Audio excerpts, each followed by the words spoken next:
Simone! Oi, Cris, Rose. Ei, gente, boa noite.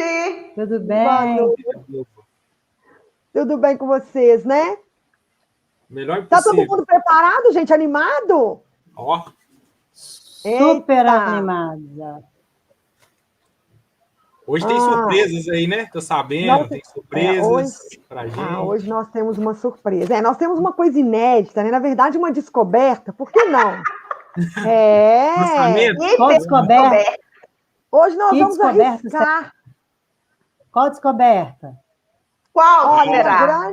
uma grande descoberta. Uma revelação.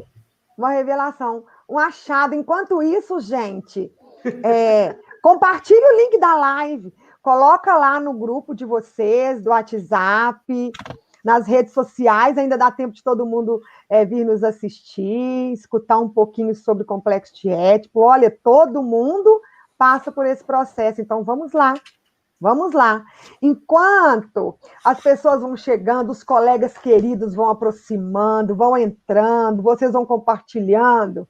Então, nós vamos aqui para o nosso momento revelação. Fernanda, Oi, Simone. Você está me ouvindo? Vocês me ouvem bem? Sim. Se você quer que a gente discute bem, Simone, conta para mim, você quer? Quero. Por que será? Por que será? Quero que vocês me escutem bem. Eu não sei se vai escutar bem ou bem mal. Não, bem. Não, vamos, não. Ô, Simone, então primeiro, cumprimenta seu público inicial. Então, eu estava sem o fone, eu estava desconectada aqui, mas boa noite a todos. Coloca um docinho na boca deles, ô Simone, só para chamar. Boa noite a todos. Hoje a gente vem com um tema bem, assim, instigante, que todos nós passamos por ele, né, gente? Mas a gente pensa que não, mas é uma coisa universal aí. Então, nós agradecemos vocês por estarem mais uma noite conosco. Como sempre a gente fala, já falaram, ativar o sininho, fazer, compartilhar. Então, vamos embora, todos juntos, nessa live aí, que promete. Então vamos embora, Simone. Passa um mel aí na nossa boca.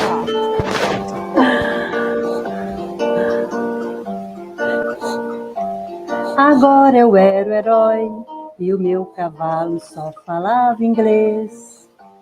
A noiva do cowboy era você, além das outras três.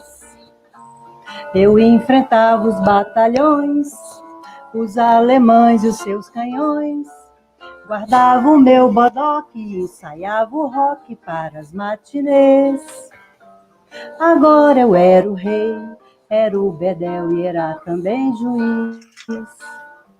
E pela minha lei, a gente era obrigado a ser feliz.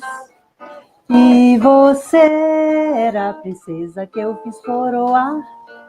Era tão linda de se admirar, que andava nua pelo meu país. Não fuja não, e já que agora eu era o seu brinquedo, que eu era o seu peão, o seu bicho preferido. Vem, me dê a mão, a gente agora já não tinha medo. No tempo da maldade, acho que a gente nem tinha nascido. Agora era fatal que o faz de conta terminasse aqui. Pra lá desse quintal, era uma noite que não tem mais fim. Pois você sumiu no mundo sem me avisar. E agora eu era um louco a perguntar: o que é que a vida vai fazer de mim?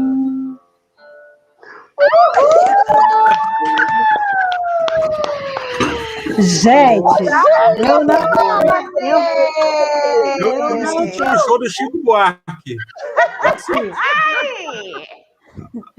Eu não tenho os dons. É Cris aqui. Cris canta. E Cris toca. E eu tenho que ficar aqui no karaokê, fazendo, né? Olha, gente. Mas você interpretou. Oi, Cris. Foi um Ela achado, interpretou gente. muito bem, né? Não, Eu acho que ela no show de calouros, hein? A gente podia fazer um show de calouros da psicanálise. Não, eu vou falar. eu vou levar. Contar. Se eu for no Eu acho show que a de próxima- calouros, eu vou levar troféu abacaxi. Olha, a menina querendo elogio. Foi muito bem. Eu tô pensando aqui, a próxima da fila vai ser o Fernando Arroz, hein? Eu tô pensando aqui. Não Tem que ter esse show pra tocar começa. também. Não começa. Olha aqui. Na verdade, eu vou contar pro Virgínia, ó. pessoal. Virgínia, há anos não ouvi essa canção. Ela tem tudo a ver com o nosso tema de hoje, né? Porque ela é... Obrigada, amor. Porque ela é bem da fantasia. Ai, filha, não vale. Vale ser. Bem da fantasia, né, gente? Aí que é bom. É bem da fantasia, né? É justamente o que nós vamos falar hoje. Verdade. E assim, a Simone foi um achado porque ela tem uma vozinha muito doce. Aí, na última semana que a gente estava conversando sobre a live de hoje, aí ela começou a cantar um pouquinho para a gente, e aí um olhou para o outro, nossa, vai ser a Simone. Então, nós vamos agora de novas oportunidades. Por que não? Nossa, vamos aqui descansar as cordas vocais do cantor Cristiano. Do Sim, nosso e Eu tô essa pensando canção no nome, viu? fala... Eu tô pensando pois no nome, é. Fernanda. Psicanaletes do Campo. O que vocês acham? Aqui, gente, presta atenção que eu já descobri que, ó, a doutora Rosenei Dorothy tem a voz... Ô, gente! Tá vendo? Aqui, ó. Pois é. A Yane tá reivindicando. Aqui, a Yane tá reivindicando aqui. Ah, vale sim. Minha filha, bom, tava brincando. Vale, claro que vale. Claro, ainda mais com essa canção linda, que fala ela é muito sobre o linda. tema de hoje. Ela dá uma passada pela história da vida de todo mundo, eu acredito. Porque todo mundo passa por essa fase e a Simone vai contar um pouquinho, porque E a ninguém melhor fantasia, que ela aqui agora, só para dar uma rascunhada em todo esse processo de complexo de Édipo. Vamos lá, amiga, conta pra gente. Manda ver, Simone. Gente, o complexo de Édipo, a gente aqui, logicamente, que na live a gente faz uma pincelada bem rápida e nós tentamos, dentro das nossas lives, levar um pouco da psicanálise de uma forma bem light, bem simples, para que mais pessoas possam entender. Então, o complexo de Édipo, ele, na verdade, o que ele é, gente? Ele é uma fase da nossa infância, ele passa na fase fálica. Normalmente, ela vai entre 3 a 6 anos, às vezes tem meninos que são um pouco mais precoces, começam um pouquinho antes dos 6 anos, dos 3 anos, aliás, e vai até mais ou menos uma média de 6 anos. É a média, tá? Não é nada regra fixa, depende da maturidade de cada um. Então, o Freud, né, o pai da psicanálise, quando ele colocou o complexo de Édipo, ele se baseou no quê? Na peça do Édipo Rei. Então, ele criou aproveitou desse mito para criar esse complexo de Édipo, explicar esse complexo de Édipo. E aí, esse Édipo, em Freud, ele vai ter a ver com a castração, com a proibição, né? com a negação de ter uma vida plena de satisfação, porque ninguém tem uma vida plena de satisfação, nós temos as nossas frustrações, os nossos cortes, as nossas proibições.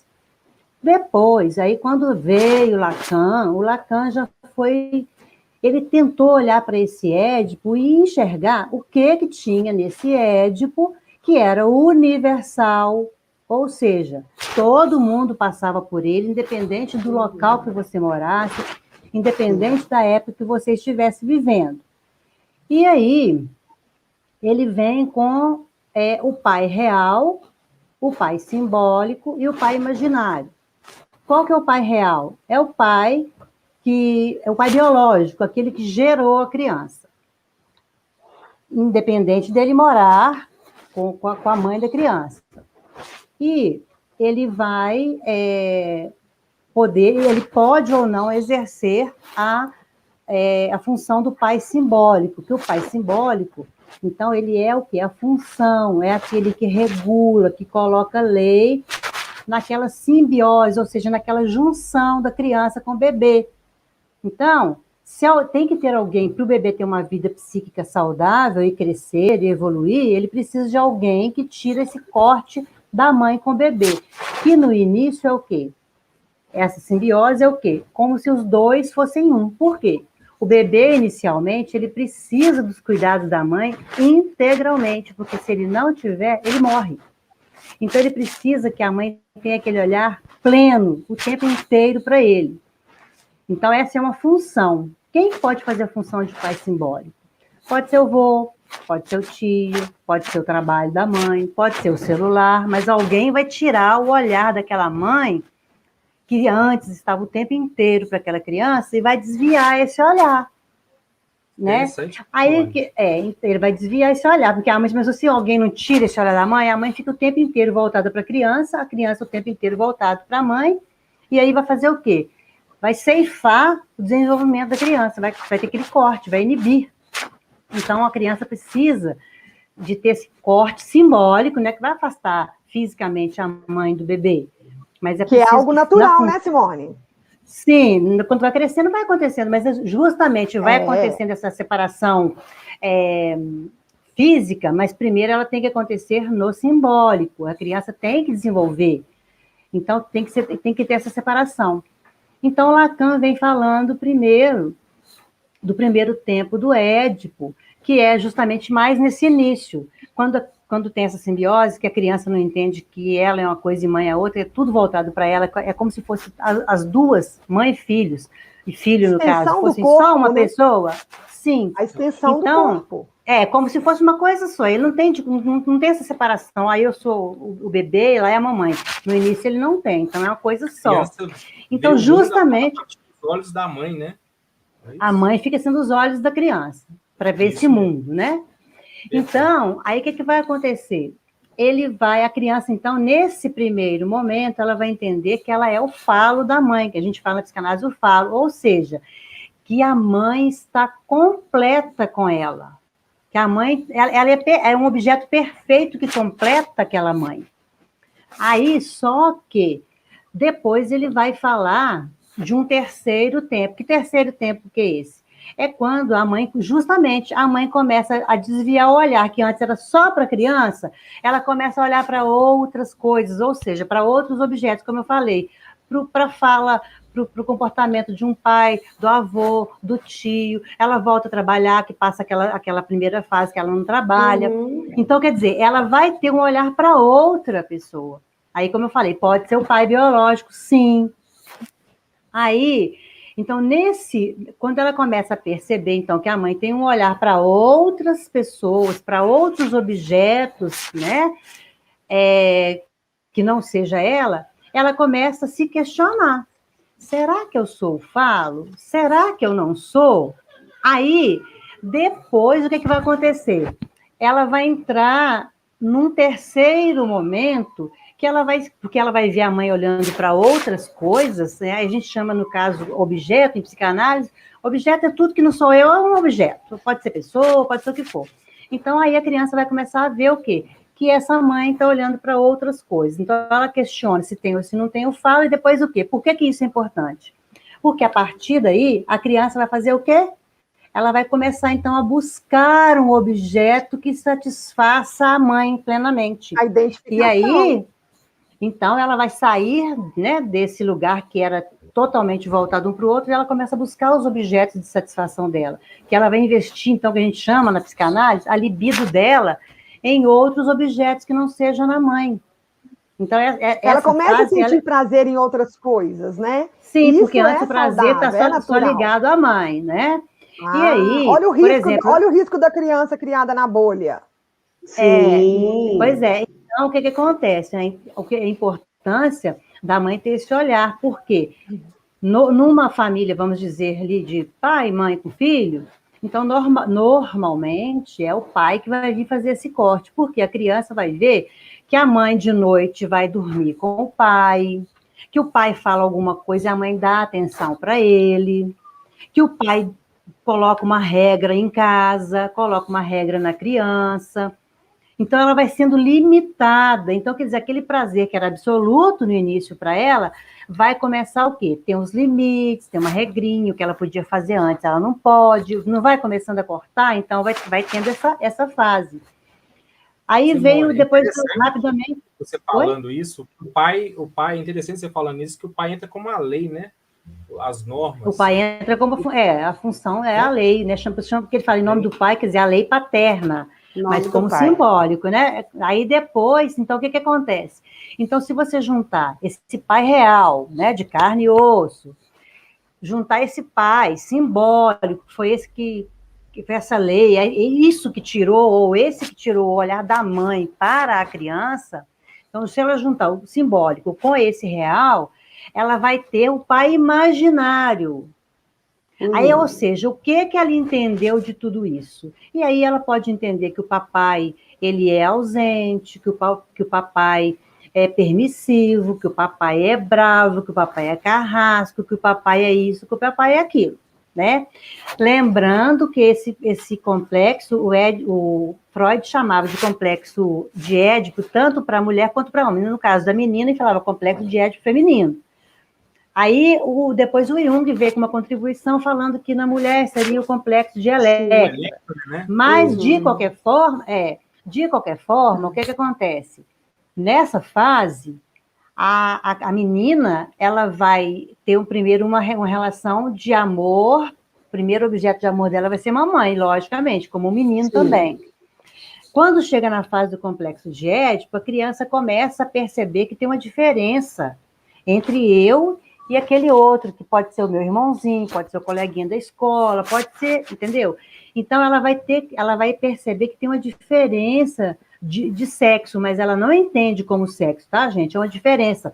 Por exemplo, o que antes ela via ali, por exemplo, o pipiu do irmãozinho, ela não sabia o que era. Ela não tinha noção. Não conseguia dominar, né? Não, era como se ela não estivesse vendo. Nessa fase, ela já começa a ver, fala, olha, ali está diferente daqui. Então, ele tem algo que eu não tenho. Então, aí a menina, ela vai achar num primeiro momento que ela ainda vai ter, que o dela ainda vai crescer. Só que aquela ilusão dela vai passando o tempo, ela vê que não vai crescer. Então, ela sabe, ela entende que ela foi negada, que ela foi privada de ter. E aí, ela entendendo funcionalmente isso, ela vai partir para buscar, ela não vai ter que ela vai, aí a menina, no caso, ela tem o olhar voltado para o pai, que ela entende que quem tem aquilo de diferente tem o poder, tem algo mais do que a mãe. E ela, já que ela e a mãe não tiveram. Vou te cortar um pouquinho. Por isso que é tão importante quando a gente começa a estudar essas coisas no curso de psicanálise, né? Que a gente fica sabendo de alguns hábitos que nós temos equivocados dentro da nossa própria casa. E aí a gente começa a consertar as nossas relações com a família. O primeiro laboratório é a nossa família, nosso primeiro norte, né? Olha, tudo tem que partir da minha família. E aí a gente começa a consertar algumas coisas erradas mesmo. Respeitar esse tempo da criança, dela começar a compreender quem de fato ela é e o que ela carrega, traz com ela naturalmente a essência do ser humano com aquilo que ele é e com o que ele tem. Sem a gente ultrapassar os limites, por exemplo, né? Tomar banho perto da criança, trocar de roupa o tempo inteiro, a gente vai consertando esses hábitos, porque a criança ela tem que descobrir por ela. E aí é que as falhas futuras estão inseridas nesse contexto dessa formação psíquica. Então, a gente tem que começar a ter um olhar mais apurado em relação à criança que está ali no seio familiar. Ela não está ali para compreender o que eu, adulto, compreendo. Ela está ali com uma mente que ainda está sendo construída. Então, começando a história dela, né? Justamente, Rose, começando a história.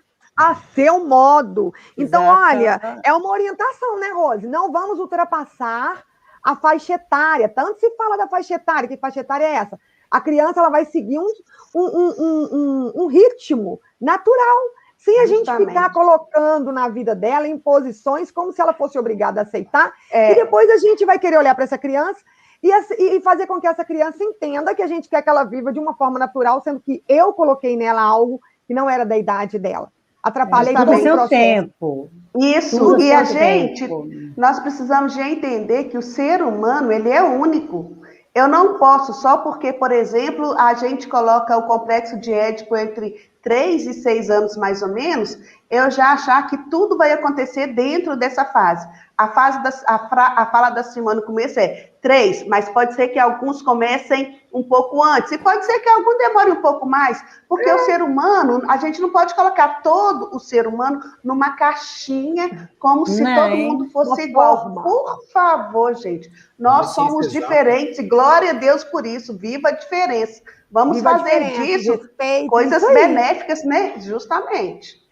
Só que então, quando envolve a ciência, a gente tem que prestar mais atenção, porque isso já foi comprovado, são estudos e estudos, e a experiência que nós temos hoje com a própria humanidade já é capaz de justificar os meios.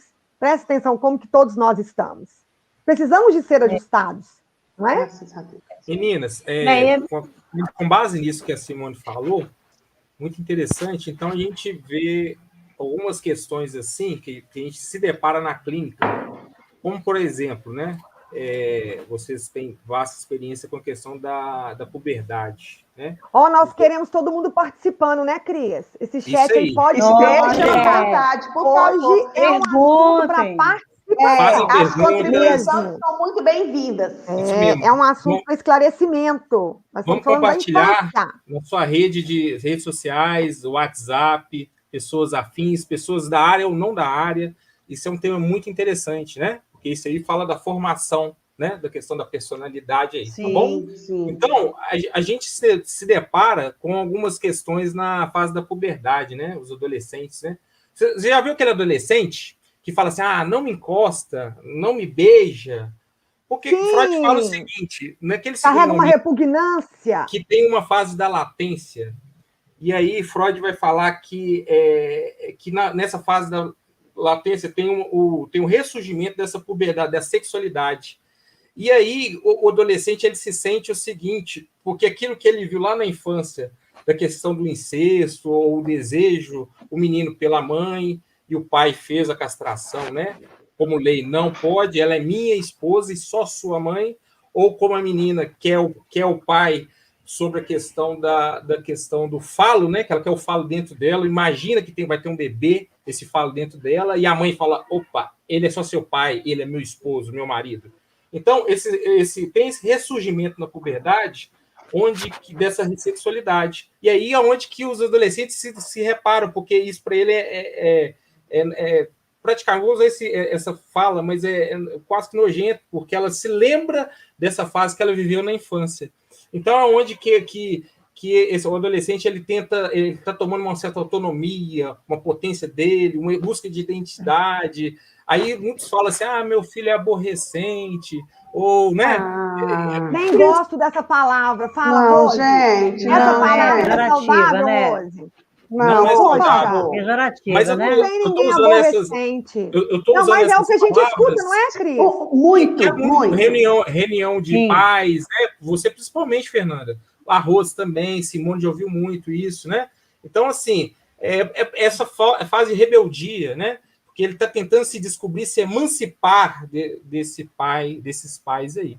Tá certo? Mas você sabe o que eu faço? Engraçado. Simone? A Simone pode até explicar um pouquinho para nós, porque a Simone tem uma oralidade ótima, e por isso que hoje nós vamos explorar a doutora Simone. Nossa! A questão da fase... De frente com a Simone. De frente com a Cardoso. Senhora Cardoso, doutora Cardoso. Claro que todos nós dominamos muito esse assunto, mas a Simone ela tem uma maneira de passar que ela engrandece a alma da gente. Então, eu faço uma ressalva para a fase fálica. O que você me fala, Simone, da fase fálica? Então, essa fase esse fálica... processo, então, antes essa de chegar fase, nisso o que acontece? Falou. Então, essa fase, o que acontece? A gente vai, então, voltar a nossa libido toda para essa questão da mãe, que a gente está querendo a mãe para a gente. Então, e por que a gente volta essa libido, ou seja, essa energia toda vai voltada para a mãe? Porque nós estamos aí usando um mecanismo que é o da introjeção. Porque tudo que a gente acha que é bom, que a gente entende que vai ser ótimo para a vida da gente, nós vamos querer para a gente. Então, se você entende que aquela mãe é boa, que ela é que cuida de você, que a vida de você depende dela, você vai querer ela para você, né? Aí, tanto a menina quanto o menino. Então, depois, quando tem esse corte aí, quando está nessa fase fálica, que o menino vai... Então, aí o menino, quando ele vem com a lei, que o pai, no caso, a função paterna, né? Que corta ele da mãe ali, vamos dizer, psiquicamente falando, aquele emocionalmente ali, o que ele vai fazer? Ele vai, então, começar a voltar o olhar dele para outras coisas também. Ou seja, ele vai direcionar aquela libido, aquele quantum de energia para uma outra pessoa, para um outro objeto e tal. Que é quando ele vai entrar na fase da latência. Ou seja, ele vai pegar essa energia que era para a mãe e vai jogar para outras coisas. Aí ele vai brincar, o menino vai para o futebol, a menina vai para o balé, vai para a escolinha.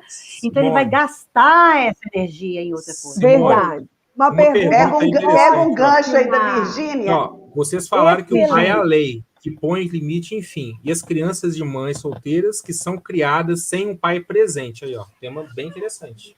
Virgínia, nós estamos falando aí, de no função, caso, né? O pai quanto função, que eu falei. Quando Lacan fala, o pai real é o de carne e osso, ou seja, aquele pai que foi o responsável por pôr aquela criança no mundo. Por exemplo, é o pai de carne e osso. Pode ser o pai, por exemplo, o pai que é padrasto, que está exercendo aquela função. Mas, por exemplo, o pai, enquanto simbólico, é o que tira a criança e a mãe daquela simbiose, um coladinho no outro, um vivendo para o outro. É a autoridade, né? Sim, por exemplo, uma mãe que ela volta a trabalhar, quem que vai exercer essa função de corte da simbiose? O trabalho. A mãe está trabalhando home office ali no celular, no computador, é o computador que vai exercer aquele corte. Então, ou seja, a função paterna é o que ou quem exerce esse corte, ou seja, tira essa criança de junto da mãe o tempo todo. Porque no início... Até mesmo porque se o pai... se existe um pai, né, de fato, ele também não vai ficar 24 horas com essa criança. Então, alguma coisa, em algum momento, terá que fazer a função dele, substituí-lo. Então, ele tem que ter as referências que leve ao pai. Essa que é a verdade. E eu queria salientar uma das coisas também, que é preciso haver uma autorização para que haja esse corte. Verdade. A mãe, normalmente... E se não houver, se a mãe não... Muitas mães, ou a pessoa que está exercendo esse papel... a pessoa tem uma dificuldade enorme de permitir que entre uma outra pessoa na relação, e aí as coisas não vão fluir de uma forma legal. E uma outra coisa que eu quero salientar também é quando, por exemplo, se for, vamos supor, o menino amando, né, aquele amor todo pelo pai, ou a menina, o menino pela mãe, falei certo, né? Às vezes, os pais, devido à história deles, aproveita esse momento e gostaria que isso se prolongasse por toda a vida.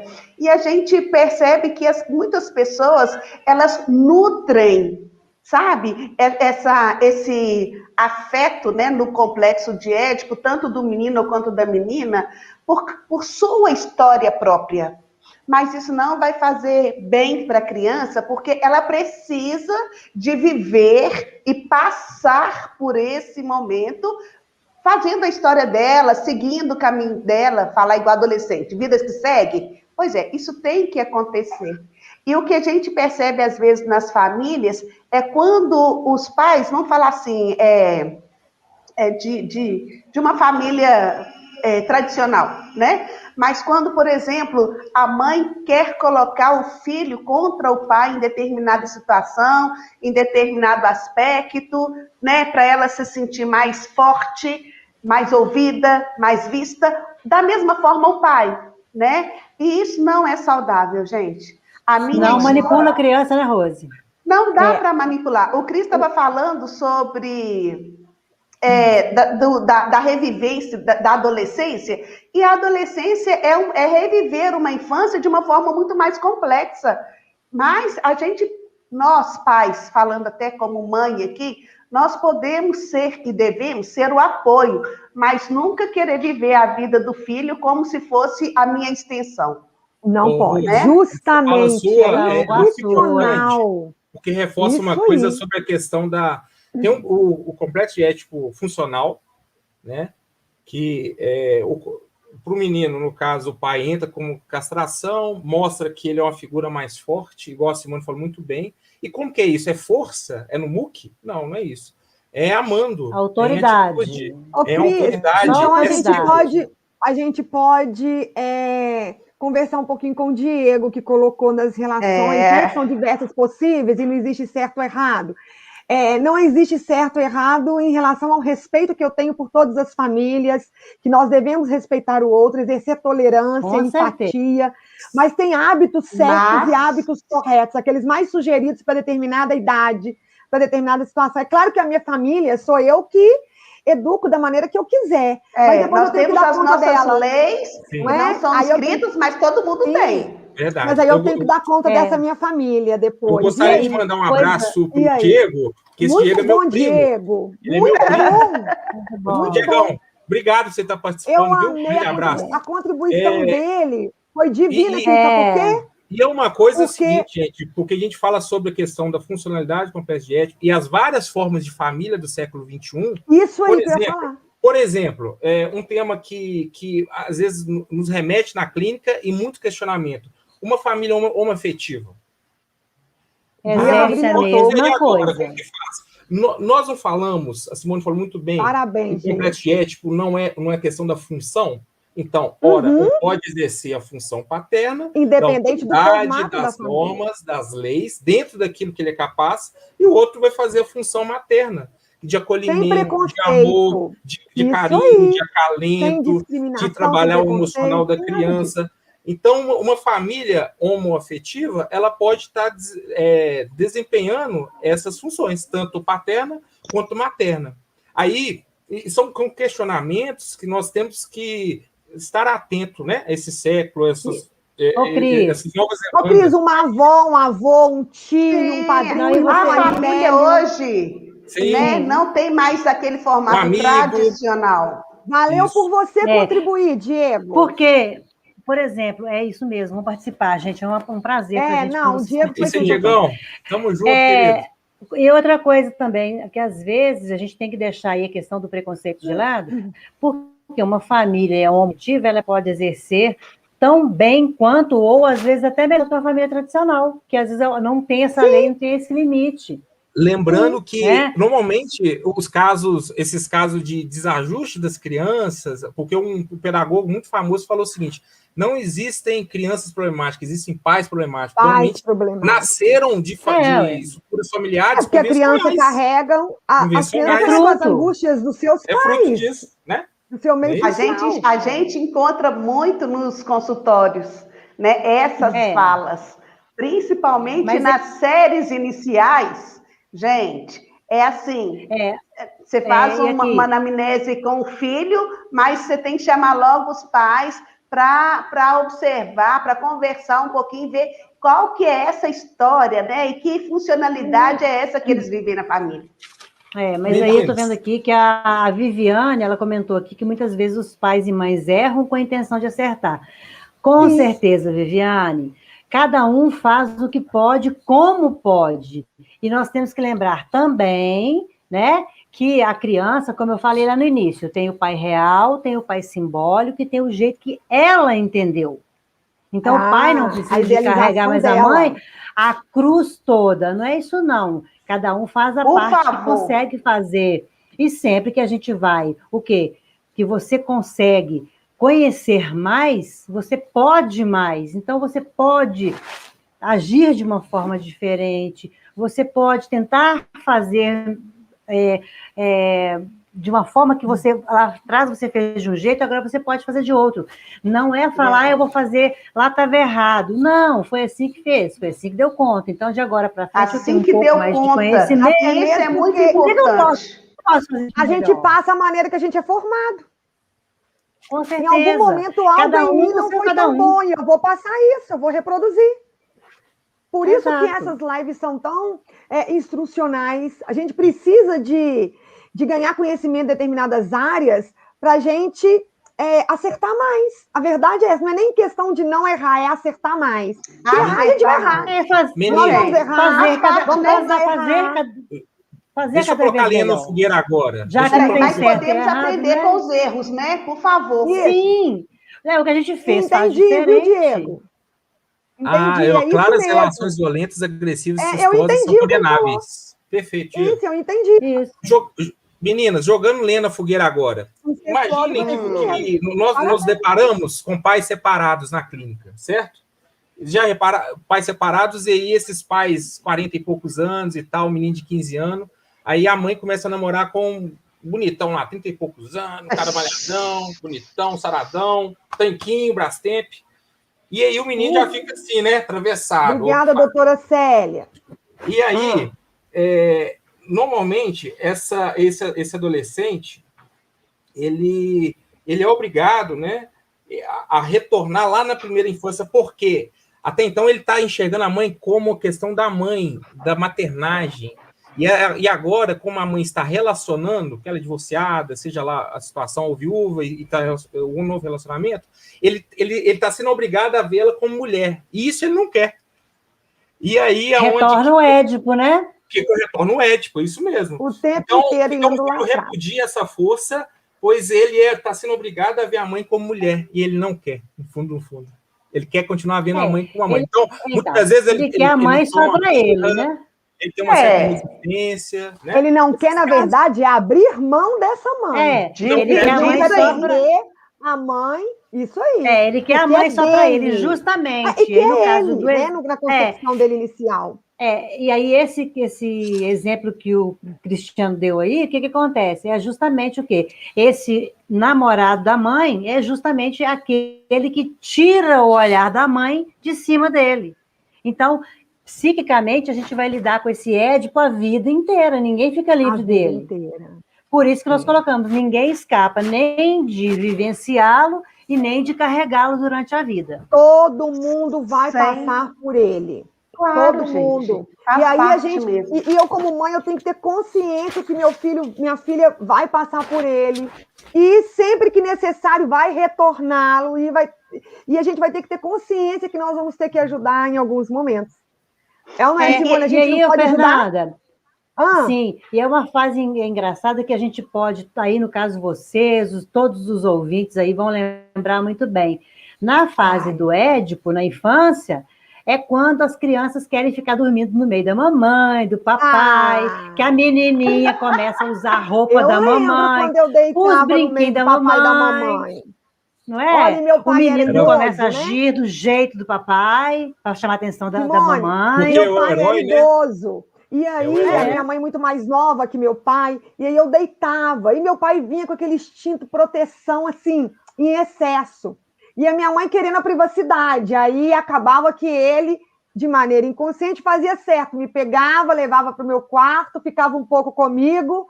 Aí eles iam fazer as orações e voltavam. Mas olha aí, Fernanda, igual as duas. É como se diz, aqui o seu lugar. Então, no exemplo que você está dando, olha para você ver. Então, justamente, quem é que teve que fazer o corte? A sua mãe que tirou, que ia lá querendo privacidade, porque quem é do mesmo sexo é que faz aquele corte nessa hora da cama aí. E aí a gente escuta assim, olha, não é bom que um desautorize o outro. Não é, Simone? Olha aí. Sim. Não pode tirar a autoridade do outro. Se você tirar a autoridade, por exemplo, no caso, a mãe tira a autoridade do pai, como é que vai... qual que é o pai imaginário que essa criança vai ter? Qual que é o pai simbólico? Justo, né? Porque esse conceito não fica só nisso aí. Né? Por exemplo, um desautorizando o outro naquela área. Esse conceito, ele vai se ampliar para várias outras áreas e cada um vai tentar achar uma brecha para tirar vantagem, né? E conseguir com que alguém o autorize de alguma outra forma. Verdade. E isso é muito importante. Nós precisamos de estar atentos sobre essa questão e nós estamos falando de pais, mas, por exemplo, se foi a avó que está lá cuidando dos meninos e falou alguma coisa, colocou um limite, nem que depois você converse particularmente, né, falando, olha, pegou pesado, não é bem assim não, Verdade. mas não desautorize. Gente, Na frente da criança, jamais. Isso na frente, porque isso está refletindo de uma forma tão tácita na escola. Fala sério, quem está dentro de uma sala de aula está percebendo que em casa não tem essa questão da autoridade, não há essa referência da autoridade. Então, na escola eu vou aceitar a autoridade do professor, por quê?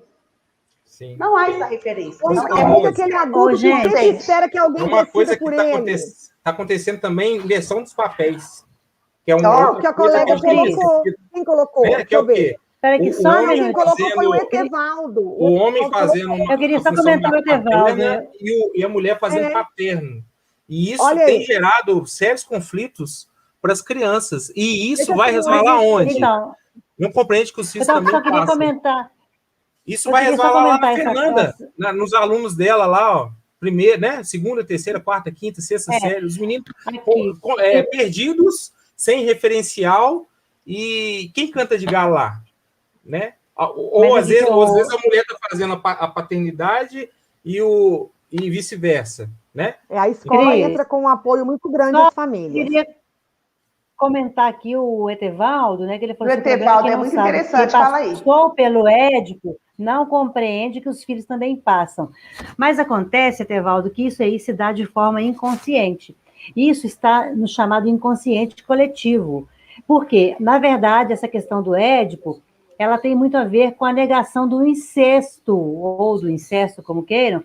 Por quê? Que é justamente a menina quer ter o pai e o menino quer ter a mãe, então tem que ter esse corte. Então, isso aí todo mundo, independente da gente saber se teve ou não, a gente passou por ele. Né? Simone, por isso que nós falamos que ninguém escapa. Pois é, né? tipo... Agora, só que essa... Pode falar? Pode falar, Rose. É só com relação a isso aí, é que às vezes a gente pergunta para alguém assim, como que foi a sua adolescência? Aí a pessoa fala assim, eu não tive adolescência, porque eu tive que olhar os meus irmãos, eu fui trabalhar cedo, e coloca um monte de coisas que, como se ela não tivesse passado pela adolescência. Passou pela adolescência, sim. A mesma foi de uma outra forma. Infância. Você não teve infância? Não, trabalhei cedo. Não, olha, passou pela infância, passou pela adolescência. Talvez não tenha passado de uma forma como você gostaria, mas essas fases aconteceram na sua vida, assim como o Édipo, que aconteceu de uma forma inconsciente que você nem deu conta. Certo? É isso mesmo. E às vezes também, que igual assim, o que você está falando que está tendo inversões de papéis, pode até haver inversões de papéis, porque nós estamos numa sociedade contemporânea com múltiplas e facetadas famílias, cada um desenvolvendo de um jeito, né? É muito comum hoje em dia a gente, às vezes, ter pais que eles ficam em casa porque estão desempregados, cuidam da casa dos filhos, enquanto a mulher vai trabalhar e trazer o dinheiro para casa. Mas, independente de quem exerce essa função, o fato ela tem que existir. Com certeza. Seja por quem for. Porque você pode ter uma família de pai e mãe tradicional e nenhum dos dois exercerem lei e não colocarem ordem nessa criança, nem lei. Eu costumo falar de não haver instituição da lei. Figurante, entendeu? Figurante. Então, assim, o importante é que tenha. Alguém tem que ter. E outra coisa, Simone, tem pais figurantes, sim. E às vezes alguém quer fazer essa função e os pais não concordam, acham ruim. Aceitam, né? Não aceitam. Então, ele é disfuncional, né? Mas eles funcionam nessa disfuncionalidade. Então, aí alguém quer contribuir, eles não aceitam. Mas quando se trata da função, os pais materno e paterno tendem a ser transitáveis. Até por isso, a necessidade de concordância entre os papéis elegidos pela criança. Verdade. Nossa, gente, sim, com certeza. Esse Diego é sensacional. Mas aqui, amigo nosso, psicólogo, Não, Diego! Psicólogo, grande Diego. É isso que eu tô falando. Então, o Diego tá aí, ó, ele está falando justamente o que eu falei, assim, fechando, que não interessa quem faça, mas é que tem que haver esse corte, tem que haver essa lei, tem que haver essa castração, porque justamente a falta de lei, a falta de castração, a criança se perde, e aí vai fazer o quê? Porque, como a gente já comentou numa outra live, é justamente pais perdidos, crianças perdidas. Precisamos nos encontrar.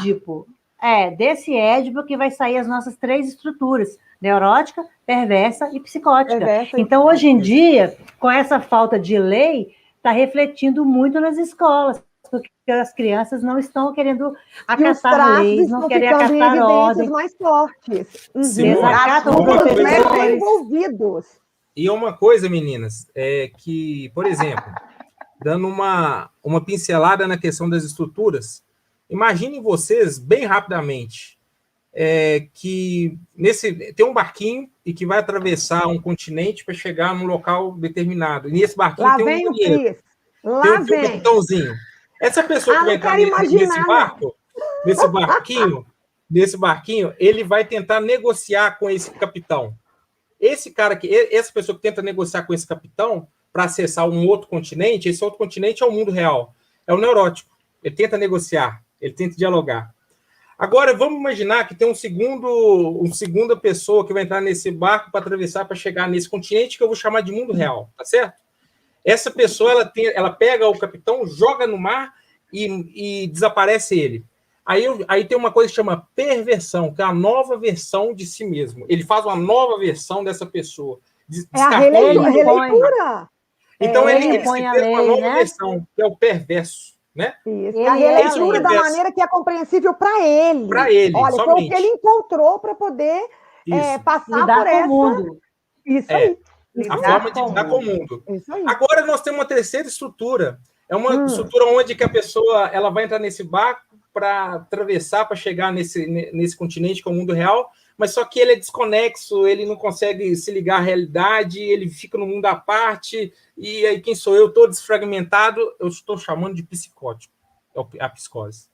Então são as 3 estruturas de forma bem lúdica. Pra gente, e aqui lembrando que essa estrutura é diferente da patologia, então a gente não pode associar, não é verdade? Não. Nós devemos saber o que de fato representa isso. Traços são traços, né? A patologia é outra coisa. E a gente tem isso, nós não podemos confundir. Lembrando que nós não somos 100% nenhum deles. Justamente. Olha isso daí, gente. Eu, por exemplo, tenho uma irmã que é minha mãe. Eu te amo.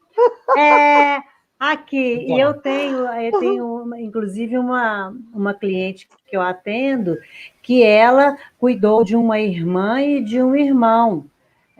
Pouca coisa mais novos do que ela, e aí a gente, na análise, ela foi vendo que esse irmão, ela foi, mesmo nova, ela foi como representante da mãe para esse irmão, e hoje, que ela já é super adulta e tal, ela entende que esse irmão tem aquele cuidado com ela como se fosse a mãe simbólica dele. Verdade. Então, verdade, por exemplo, ela tem função paterna e função materna. Uma história para você de ver vida. as referências, né? Olha, outra coisa. Às vezes eu tenho uma família que mora no mesmo lote, aliás, várias famílias, e aí a minha família não exerce aquilo, mas se eu convivo com a outra família exercendo isso, eu posso aprender com aquela família. Olha que engraçado isso. Se eu convivo no mesmo ambiente, aquela família que impõe, que está ali exercendo as funções, ela é capaz de me ajudar. Olha como isso é lindo. Olha, presta atenção quem está perto. Ser a sua referência, né? Verdade. Eu já passei por várias situações. E muitas delas nós pegamos... A introjeção, né, Fernanda? Isso aí, a introjeção. Meninas, tem uma experiência minha. Quando eu comecei a fazer o curso de formação em psicanálise, eu não sabia que eu fazia a função paterna da minha irmã. Até hoje ela me chama de pai.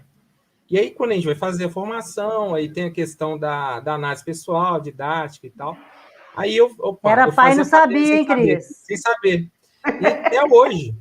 Então, assim, aí eu quero falar dos rearranjos familiares, as novas famílias, porque mesmo lares de pais separados, eles têm os rearranjos, onde querendo ou não, de forma dinâmica, vai se contornando e vai tentando se solucionar. Eu fazia e nem sabia, né? Meninas, tem uma questão que eu vou recorrer a Násio, que para a gente só dar uma enriquecida na questão da teoria. Claro. Násio fala o seguinte, a menina, ela percebe que não tem o falo, então ela vai se interessar pelo pai, almejar o pai dentro de si como se fosse um bebê.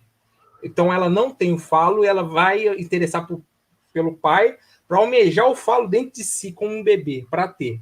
Então ela entra na lógica de ter o falo, né? Mas não vai receber, pois já tem a experiência de não possuir. Olha que interessante onde que eu vou chegar. Então, e o menino, no caso aqui, ou o homem, ele é um ser de medo, que Násio fala. Por quê? Porque porque o homem, por achar que tem o falo, ele não tem. Násio fala isso. Então, o menino, quando ele fala assim, eu acho que tem o falo, ele não tem. Então, o Násio conceitou ele como um ser de medo. Enquanto a mulher, que é a maioria do grupo, eu quero homenageá-las por serem corajosas, Násio fala o seguinte, a mulher, por achar que não tem o falo, ela se torna ele mesmo. Então, ela é tido por Násio como ser de coragem. Olha que interessante. Porque ela não tem medo de nada. Por isso, ela é a maior potência que se tem.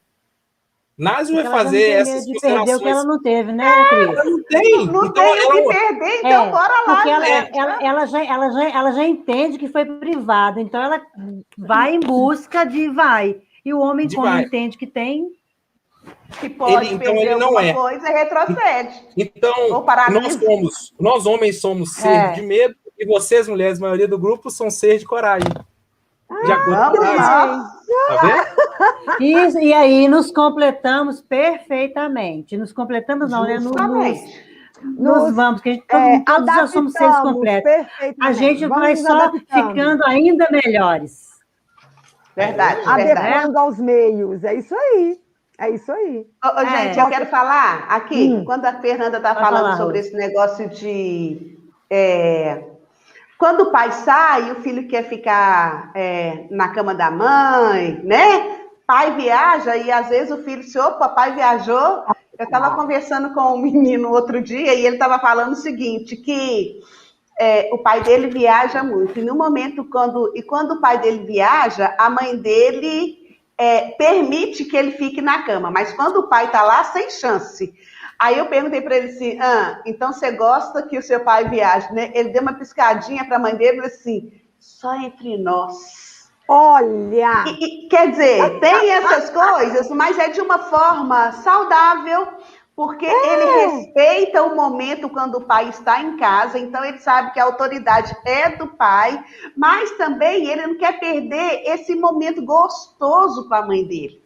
Né? E que bom que ele quer se fazer no lugar do pai em determinada situação, significa que ele está aprendendo direitinho. Então, quer dizer, ele não está querendo ocupar o lugar do pai por completo. Ele vê o pai como algo funcional para ele. Né? É o espelho. Mas lembrando, né, gente? Lembrando que não é saudável o menino ocupar a cama do casal. Não, no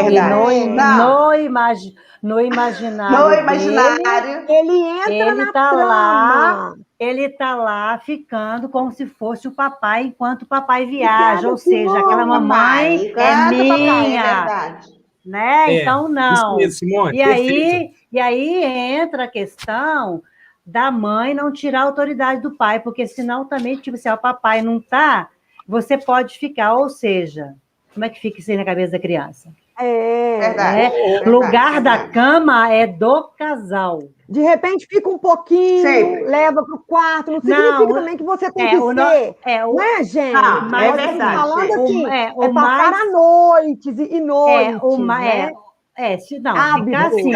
Direto, né? fixo. Não, tá de dia, brincando ali, ficou um pouquinho e tal. Agora, você, a hora de dormir, não. A criança, se ela... eu quero ficar aqui só um pouquinho de noite, não. Eu fico com você na sua cama. É o ideal. Verdade. Então, coloca lá, ajudar a construir a identidade dele. Coloca a criança para dormir, vai contar uma historinha. Se ela falar que está com medo, aproveita o momento, coloca uma luminária, incentiva ela a ficar e fala: não, aqui na cama do papai e da mamãe, quem dorme é papai e mamãe. Você ele tem precisa sua de ter cama. prazer no ambiente que é dele, preparado para ele, construído para ele. Porque senão ele começa a burlar essas coisas. Quando meu pai não está, eu que mando, eu que durmo com minha mãe. Isso e aí a mesma coisa menina, né? A mesma coisa menina, vai deitar com a mãe, aí vira um hábito, e aí ela quer ocupar o lugar de quem? Do que falta para a mãe?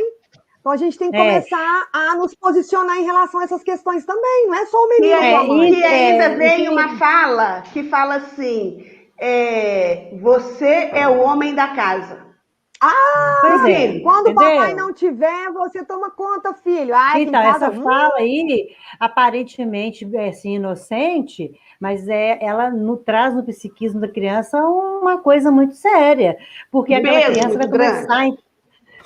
porque ela vai começar uma responsabilidade a criança vai achar que é dona da mãe, que na hora que o pai não está, é ela que tem que mandar naquela mãe, etc. E eu já vi situações de constrangimento, tá?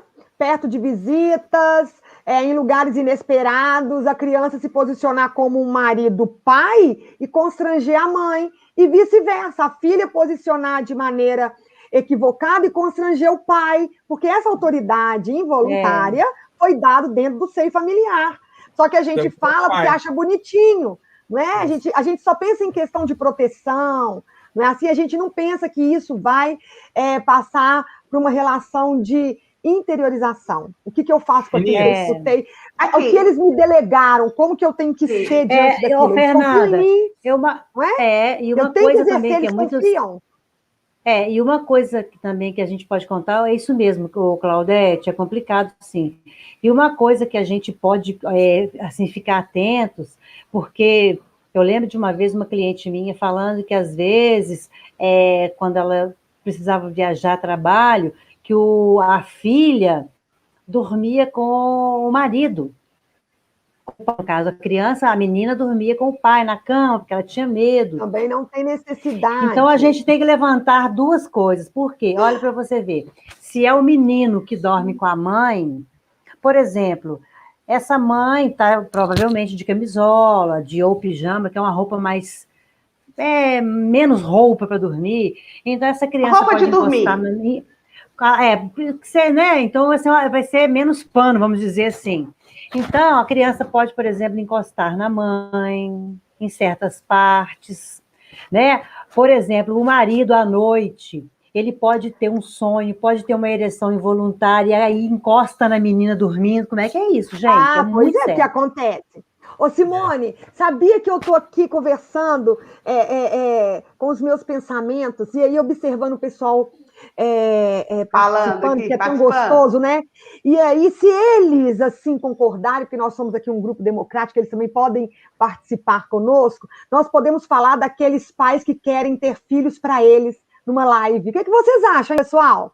Olha, coloca um up aí pra gente. O que vocês acham da gente fazer uma live para falar daquele pai, daquela mãe que quer ter filho para ele? O que vocês acham? Hein? Quer ter o falo. Dá uma opinião aí, que é um assunto que dá uma continuidade a isso. Eu quero ser mãe, porque eu quero ter filho para mim. Pais, e aí? Fernanda, filhos... Boa! Aí, ó, já tem gente falando boa. Eu crio filhos para... Tem mais, gente, vocês concordam? Os filhos são para os pais ou são filhos para o mundo, né? A gente talvez podia até pensar no título assim. Ou para ter identidade deles, né? Porque tem mãe e pai que quer ter filhos para eles. Meninos, aqui o tempo está acabando. Só uma coisa aqui. Rose, Cris. Só gostaria só de acrescentar uma coisa. Ai, que pena! Mas deixa aí no chat, gente, sobre esse assunto. Ter filho para mim. Isso, vão participando aí, gente. Meninas, não esquece de falar, vamos hein? Tem que se inscrever no canal. Tem que se inscrever no canal, deixar o like. Acionar o sininho. Curtir, acionar o sininho e divulgar para o máximo de pessoas. Chama pessoas. Chama as pessoas nas redes sociais. É importante. Gente. Vocês são demais. Obrigada muito pela obrigada. participação, pela presença. Muito bom. Simone, Lindezas. gratidão. Vocês são Aqui, ó. maravilhosas. Rosinei. Gratidão, amigos. Gratidão, colegas. Véspera do Dia dos Namorados, vamos ter temas polêmicos, hein, gente? Vai aguardando. Olha aí, hein? Meninas, Olha. gostaria só de fechar com uma frase. O homem é um ser de medo, né? Por achar que tem o falo, ele não tem. E a mulher é um ser de coragem, por achar que não tem o falo e ela se torna o próprio falo. Então ela é um ser que não tem medo de nada e ela é a maior potência. Quero fechar isso aí. Opa! Mulher é Nós potência. precisamos de ter essa ousadia de viver. Não é? Um dia de cada vez. Mas vocês são fundamentais na vida das mulheres, viu, homens? Por favor. Por favor. Tchau, pessoal. Não vamos nos enganar. Beijos. Tchau, gente. Beijo.